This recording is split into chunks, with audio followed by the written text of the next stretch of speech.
Assalamualaikum everyone, it's your boy Alif again daripada Marjans TV. Welcome back to my channel guys. Aku harap this video will make you well. Korang berada dalam keadaan sihat.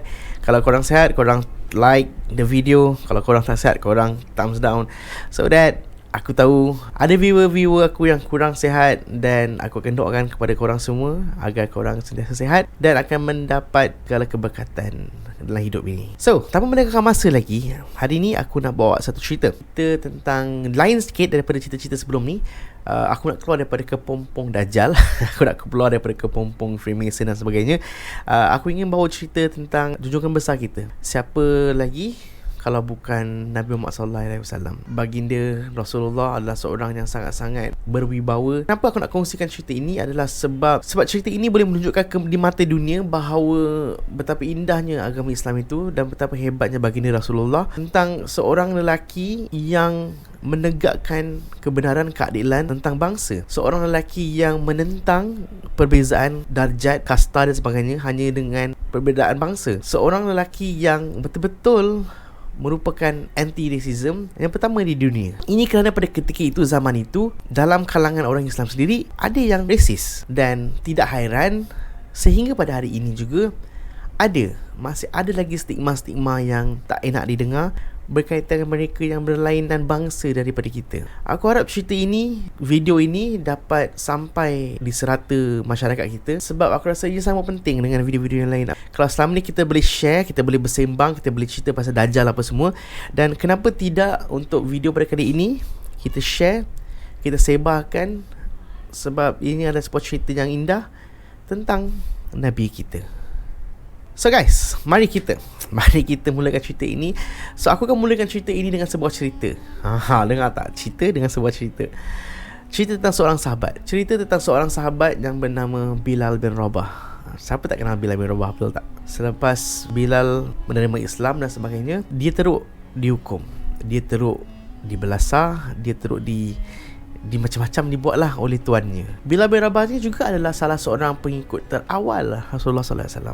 Bapa Bilal pula adalah seorang slave juga, seorang hamba. Jadi Bilal bin Rabah ni, keturunan kulit hitam ni, memang disinonimkan dengan hamba daripada zaman Nabi Muhammad lagi. Kehidupan seorang hamba memang dah teruk dah. Disuruh buat tu, buat ini, dihina dan sebagainya. Tapi untuk mengerukkan lagi keadaan, Bilal ni diseksa selepas beliau memeluk agama Islam, selepas beliau menerima ajaran Islam, dan masternya ataupun tuannya menghukum dia dengan cara yang sangat-sangat dahsyat, seperti melibas dia, sebat dia, sampai satu tahap tu ditihiritnya Bilal ni dengan daripada seekor kuda dan sebagainya. Sebab ini semua cerita-cerita yang kita tahu, yang kita dah pernah dengar, kita dah pernah belajar dari zaman sekolah lagi, tentang betapa teruknya Bilal bin Rabah ni diseksa. Sampai satu tahap tu dia punya seksa tu sangat begitu ekstrim. Dia punya master ni, tuannya ni, sehingga nak suruh dia murtad, keluar dari Islam tu. Macam dia ikat tangan dan kakinya, kemudian meletakkan satu batu besar di atas badannya di tengah-tengah hari terik padang pasir. Selagi dia tak mengaku yang bahawa dia keluar daripada Islam dan meninggalkan Islam, selagi itu dia diseksa.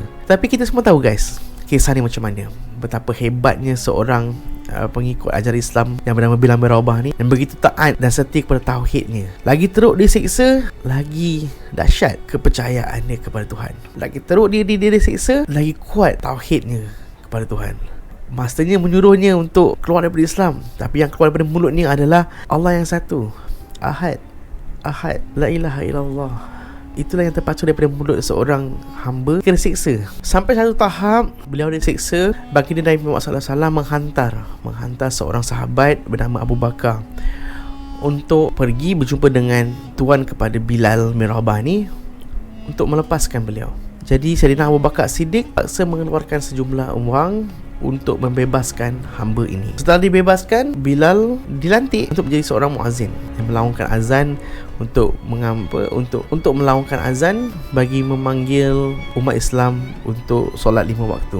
Bilal mempunyai suara yang sangat lunak, sangat merdu, dan laungan azan yang dibuat oleh Bilal boleh memukau orang-orang sekeliling, bukan setakat pada orang Islam tapi orang bukan Islam juga. Setiap kali Bilal melaungkan azan, orang Arab akan pergi untuk menunaikan solat. Kita semua tahu Bilal ni seorang daripada keturunan yang berkulit hitam, dan sebabkan warna kulit beliau dianggap tidak layak untuk memegang jawatan, untuk membuat sesuatu benda yang dibuat oleh Bilal. Ini kerana pada ketika itu, zaman itu, orang berkulit hitam ni hanya layak dijadikan hamba. Jadi apabila Bilal menjadi seorang yang penting dalam Islam, menjadi muazzin yang pertama dalam Islam, ini menimbulkan ketidakpuasan hati dalam kalangan orang Arab di situ. Bukan nak kata orang luar saja, bukan Islam saja yang tak puas hati. Even ada seorang lelaki yang bernama Abu Dhar. Abu Dhar ketika itu juga mengeluarkan statement yang macam, engkau adalah anak kepada seorang perempuan hitam. Alright. Jadi benda tu, statement tu sampai ke pengetahuan Rasulullah. Rasulullah bertanya kepada Abu Dhar, adakah engkau mengherdik, memarahi Bilal kerana dia anak seorang perempuan yang berkulit hitam? Lalu Rasulullah berkata dalam pada masa yang sama bahawa, wahai Abu Dhar, masih ada sekelumit ketidakpengetahuan kau di dalam diri kau. Ada satu benda yang masih kau tak tahu dalam hidup ni lah. Maksudnya macam there is some influence of ignorance yang ada dalam diri Abu Dhar ini tentang nilai seorang manusia itu. Benda yang dimasukkan oleh Rasulullah adalah kepercayaan ataupun pandangan yang bermula sejak zaman jahiliah lagi. Pandangan bahawa sesebuah bangsa itu melambangkan kepribadian diri seseorang itu, kepribadian dari segi moral, karakter, perwatakan seseorang itu. Hanya kerana beliau datang daripada sesebuah bangsa itu, maka perangai dia, karakternya adalah sedemikian rupa atas kerana sesebuah bangsa. Nabi Muhammad SAW adalah manusia pertama di dunia ini yang membuat deklarasi bahawa tiada manusia di dalam dunia ini adalah lebih tinggi darjatnya daripada manusia yang lain. Tiada bangsa yang lebih mulia daripada bangsa yang lain. There's no such thing as sesebuah bangsa itu lebih mulia daripada bangsa yang lagi satu. Jadi dekat manakah deklarasi ni? Dekat manakah benda statement yang dibuat oleh Rasulullah ini? Ianya terdapat di dalam khutbah terakhir baginda yang disampaikan di Gunung Arafah. Di dalam khutbah itu, Nabi Muhammad SAW dengan jelasnya mengatakan bahawa setiap manusia adalah daripada keturunan Adam dan Hawa, dan bangsa Arab itu sendiri tak ada keistimewaannya. Tiada keistimewaan ke atas bangsa yang bukan Arab. Dan begitu juga bangsa yang bukan Arab ini juga tiada kelebihan ataupun tiada tinggi darjat yang lebih daripada bangsa Arab. Seseorang yang berkulit putih itu tiada kelebihan ataupun tinggi darjatnya berbanding dengan manusia yang berkulit hitam. Begitu juga sebaliknya.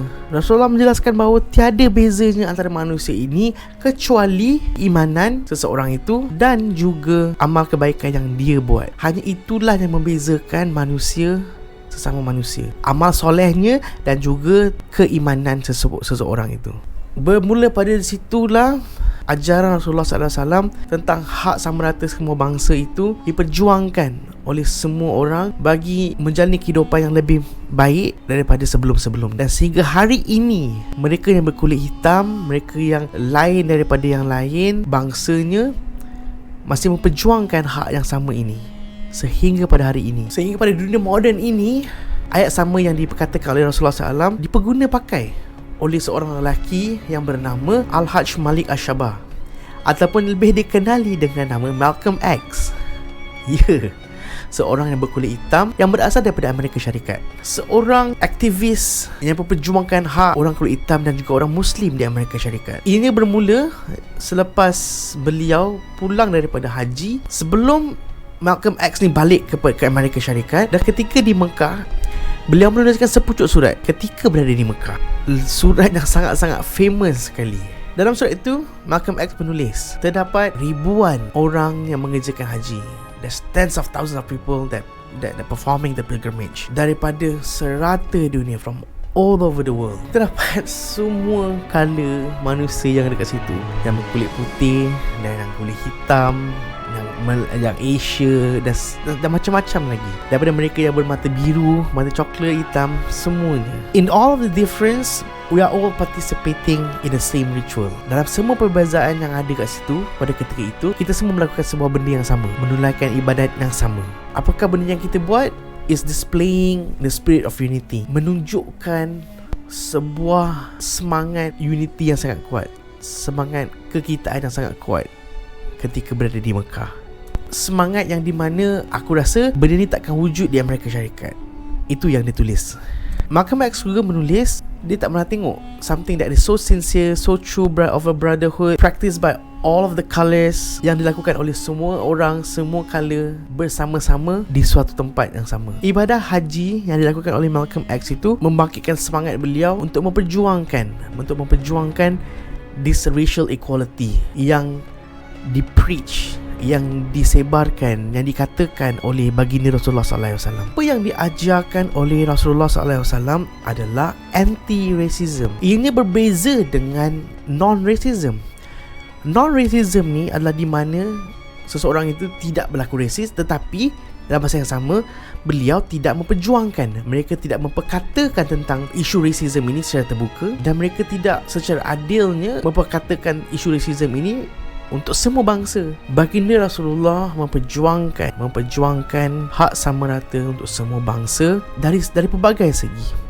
Dan baginda Rasulullah mengatakan bahawa punca sebenar-benar isu perkauman ini adalah berasal daripada hati seseorang manusia itu yang bersifat sombong, bersifat yang mereka rasakan bangsa mereka adalah bangsa yang lagi baik daripada bangsa yang lain. Oleh kerana itu, bangsa ini perlu ada sebuah status yang berlainan daripada bangsa yang lain. Dari sekecil-kecil benda yang membuatkan kita tak sedar bahawa kita ni seorang yang rasis. Paling mudah apabila kita melihat bayi yang baru lahir dan sebagainya, kita akan judge putihnya, gelapnya, hitamnya. Jadi kalau kenapa dengan hitam? Kenapa mentaliti makcik-makcik bawang ni sama macam mentaliti orang jahiliah? Kita kata kita sayang Rasulullah SAW, tapi kita punya hati, kita punya percakapan, kita punya perbuatan sangat-sangat tidak melambangkan yang kita sayang Rasulullah.